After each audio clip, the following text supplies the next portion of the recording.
So hi, I'm Yusaku Takeda. I'm assistant professor in the Organizational Behavior and Business Law Group at Geese College of Business at the University of Illinois, Urbana-Champaign. So I'm a scholar of organizations, and what I mean by organization is really means that it's a collection of people, either as a group or in some sort of social structures like institutions and so on. So corporations are obviously organizations, but we have other forms of organizations like non-profit organizations, or these days we also talk about organizing, where there's not really a stable structures and people kind of come together and organize work. And within that field, I came from the background of studying organizational change, evolutions, and adaptation to changing environment.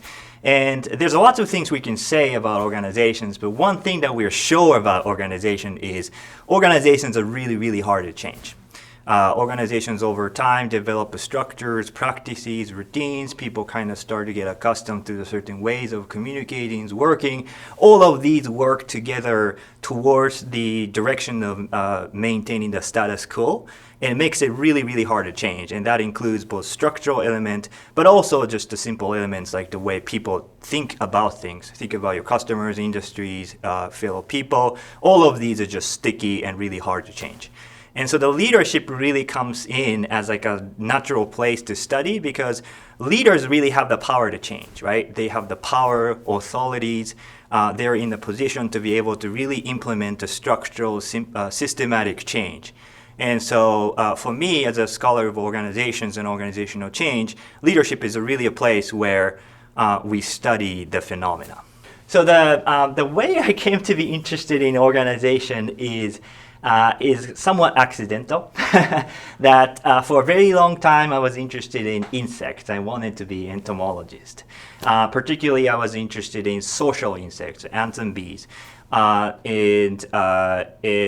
that I thought that's what I wanted to study, and I was very good at biology as a student, so people sort of expected me to be a biologist. And I came to the United States as a college student. I went to liberal arts schools, and so I was, somewhat forced to take a lot of different courses like social science and philosophy and so on. And I got really exposed to the political philosophy, where they talked about the human nature as a collective, right? So they talk about what is a human nature and what that means when these people come together. I specifically remember reading Thomas Hobbes talking about the state of war against all. This is what the human nature will predict. And what was interesting to me was how we think about these collectives of people. It actually turned out to be exactly the same as how we tend to think of social insects, right? So we make some assumptions about the individual behavioral pattern that is quite simple, and then try to come up with sort of system-wide implication of these. And so very naively as a college student, it got me really wonder, like, are we any different from social insects, right? We think that we have these civilizations and we're so much smarter than other animals, and that's why we've achieved all of these civilizations. But maybe this is about the function of social structures, or maybe this is about the system-wide effect, and maybe not about individuals. So I really got me wonder, my interest in social insects really kind of got rechanneled to the my interest in human social organizations, and just the business school, turned out to be a place where people study organizations. So I ended up going to that direction, and turned out that these are very different things, right? Humans have their own opinions, feelings. They engage with meanings, so their response is not just a simple response, stimulus-response relationship. You actually compute the meanings of what you do. And the human organizations, if anything, have an ability to change, right? The social insect cannot change unless the environment radically change, and then you either die off and then some survive, and so it has to be an environmental level selection. Humans, we have an ability to endogenously change. So that became my focus, and then this is why I came to be interested in organizational change and evolution and adaptation. So methodologically, I'm very eclectic, right? So I use qualitative, quantitative, a lot of different data sources.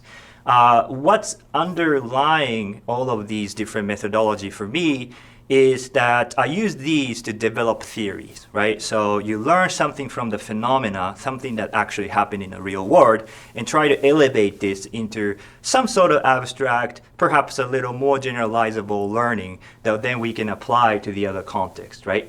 And I value the long-term patterns, so something that unfolding over the years, and I value the importance of historical, cultural context in which these phenomena take place. So I tend to use historical method that allow me to really look at the contextual factors. And I also look at the historical method is also useful because it allows me to look at the long-term evolution. Thankfully, with the development of technology these days, we have a lot of new methodologies we can use to look at a large corpus of textual data in a more systematic way, in a way that we could not do before. Before, the historians need to engage with the data manually. You need to actually read them, and then you have to, code them manually, and so on and so forth. These days, we still need to do this, but we also can use computational power to process large amount of data and try to make sense of it. So increasingly, in the past few years, I've been adopting these cutting-edge natural language processing techniques to aid this overarching research efforts that I've been doing. And I think these are important research because, like I said earlier, we need to be really careful with how we engage with the normative beliefs and value we have, right? When we talk about leaders, when we talk about social change, oftentimes we talk about all these normative beliefs that we all believe in. And these are really strong tools that you can use to bring about social change, bring about organizational change. But there's also consequences, right? You're committing to the cause that has a long-term consequences. So you should be very careful with what you say, not only just what you actually do. And also these normative beliefs can be tool for someone to manipulate others, or can be ideologies to consolidate powers and resources that serve your own individual purpose.